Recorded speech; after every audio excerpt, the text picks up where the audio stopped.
सांगायचं तात्पर्य एवढं आहे, या तालुक्यातल्या, माझ्या तालुक्यातला, आपल्या तालुक्यातला, आपल्या कुटुंबातला युवक युवती यांना जर खऱ्या अर्थाने योग्य मार्गदर्शन किंवा योग्य मार्गावरती न्यायचा असेल तर विकास कामं, रस्ते, लाईट, पाणी, आरोग्य सुविधा या आता आपण थोड्या बाजूला ठेवू. या करण्याकरता आपले प्रतिनिधी आहेत, मी आहे, परंतु आपल्या कुटुंबाची, आपल्या गावातल्या व्यक्तीची आता आपल्याला जबाबदारी घ्यावी लागणार आहे. जाहीरपणाने सांगताना देखील वाईट वाटतं. पाऊस 10 घरामागे एक घरातला व्यक्ती, युवक 10 घरामागे एक घरातला तरी व्यक्ती तो व्यसनाधीन झालाय. तो वेगवेगळ्या तुमच्या ऑनलाईन जे जुगार असतात ना त्याच्यामध्ये बरबाद झालाय. आपल्या कुटुंबातला युवक किंवा शाळेत शिकणारा मुलगा मुलगी शाळेत कधी जाते, कॉलेजला कधी जाते, कॉलेजून घरी कधी येते, नक्की कॉलेजला होते का पुढे होते या आपण पाहत नाही. पण ज्या वेळेला पोलिसांकडून आम्हाला रिपोर्ट येतात किंवा पोलिसांकडून आम्हाला ज्या तक्रारी येतात त्यावेळेला आपणच आपली मान खाली घालून घेतलेली असते. पण माझी तुम्हाला सगळ्यांना विनंती आहे, आज हायवेवरला काय ते प्रदर्शन घातलं या पोलिसांनी,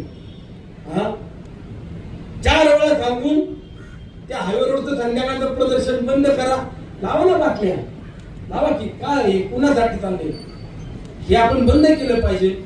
हे चांगलं प्रदर्शन तालुक्यात करतात, संध्याकाळची लोक तिथे उभे राहतात, काही महिला उभे राहतात, अशी प्रदर्शन बंद केली पाहिजे.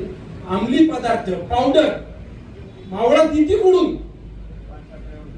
इती मावळा पावडर, त्या घंटा काय म्हणतात एमडी येता कुठून? मावळातली पोरं व्यसनाधीन व्हायला का लागली? चांगल्या कुटुंबातली मुलं मुली का फसायला लागली? याला जबाबदार कोण आहे यावरती आपण बोललं पाहिजे. यावरती आता खऱ्या अर्थानं आपल्याला काम करावं लागणार, यावरती काम करावं लागणार. नाहीतर डेव्हलपमेंट झाली, विकास झाला, पण कुटुंब सुरक्षित नाही.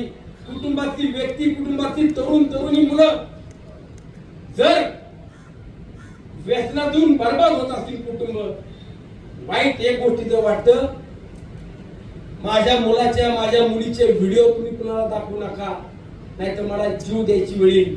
हे ज्या वेळेला त्या पुरीचा किंवा त्या पोराचा बाप बोलतो, आई बोलते ना, त्यावेळेला त्याच्या आयुष्यात त्यांनी काय केलं आणि आम्ही काय त्यांच्यासाठी केलं पाहिजे हा सुद्धा विचार मनामध्ये येतो. ही खऱ्या अर्थानं आपल्या सगळ्यांची जबाबदारी, प्रमुख माझ्या सहकाऱ्यांची, माझ्या पत्रकार बांधवांची जबाबदारी. हा तालुका सुरक्षित ठेवायचा असेल तर अंटू फंटूंच्या नादाला लागून चालणार नाही.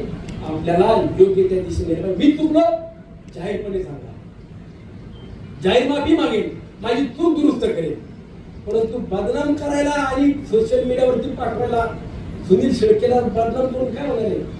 लावलं ना, सगळं करून झालं तुमचं. आता इलेक्शनच्या काळात बी झालं, त्याच्यावर राजकारण बी झालं, तरी 94,000 लोकांनी माझ्या जनतेने 1,10,000 मला निवडून दिला, संपलं ते. पण ते तरुण तालुक्याचं वातावरण दूषित करू नका, माझी विनंती तुम्हाला सगळ्यांना एवढीच आहे.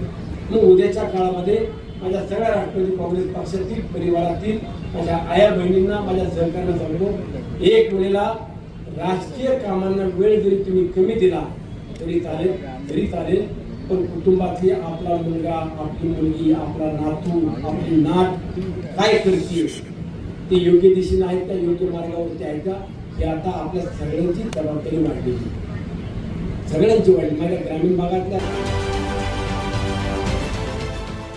देश विदेशातील प्रत्येक घडामोडींचे लाईव्ह अपडेट मिळवण्यासाठी आता साम टीव्हीच्या सर्व सोशल मीडिया प्लॅटफॉर्मला लाईक, फॉलो आणि सबस्क्राईब करा.